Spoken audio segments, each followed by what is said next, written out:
independence is my Armenian identity. This is how I put it.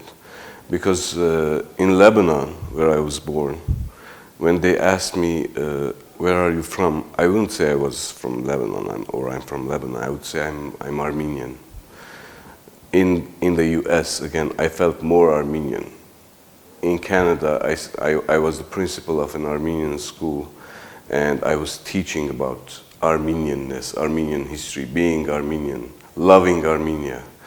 And that idea was engraved with me when I was a child. I don't know why and how, for a variety of circumstances and reasons, I guess.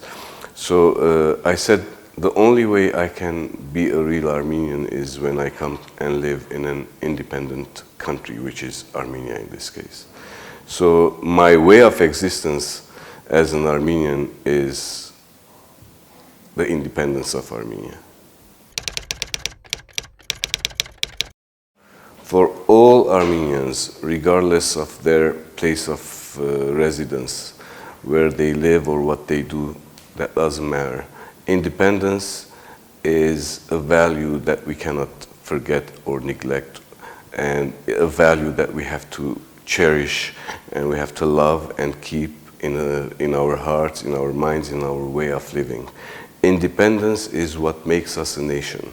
Because if we want to survive and progress as a nation and have our culture develop, have our identity become international, not only Armenian, but the Armenian identity worldwide, to be valued, we have to make sure that we have an independent country that we take care of, that we live with its values, that we make sure that it's progressing, its economy is strong, its army is strong, its national values are strong, and they are also very much in line with international human values and national values. Without doubt, I can say that independence is a supreme value for an individual, or for a nation, or for a group of people living in some part of the world. They want to exist, and they don't want their lives to be dictated. As an Armenian, as an individual, I don't want anybody to dictate my life. And as a nation, I don't want to be dictated by others. So this is a value that we have all to cherish and make it one of the reasons we live as a nation. In 1991, I was in Los Angeles, studying at UCLA, working at Aspares daily.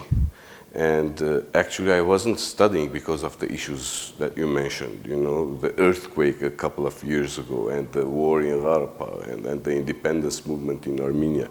So we were very much involved on a daily basis of what's happening here and how are we. We were trying to get the news as fast as we can and give it to the people around us in Los Angeles, to the Armenians and non-Armenians alike. And that's why we were very much excited and very much with high spirits. And the studies, the family life was secondary during those days, and beautiful days, in fact. And we have had a lot of challenges after that. But what country didn't have any challenge after independence? The States or Lebanon or Canada? They all had big challenges, and they still do. You know, and we have to face the challenges. We have to make things work for us. And it's not a 10-year period or 20-year period that we're not building communism here. We're building a nation. And building a nation is forever. It's continuous struggle. I always had that in mind, because we lived with the idea of a united, independent, free Armenia. That's how they raised us, our parents and grandparents, and our community, our church, our schools. So for me, I knew that I was going to come. But when the opportunities didn't arrive until 2004, when I had a job opportunity. And it was a Danish organization looking for a project manager in the country. So I applied, and I was lucky to be chosen among the many other candidates. So did my wife. We were married for like 7 or 8 months at that time. She applied for a job. She's Canadian Armenian, born and raised in Canada. She applied for a job. She got it, and we both moved here. Job is important. You know, you can't live without, you can't survive without an income.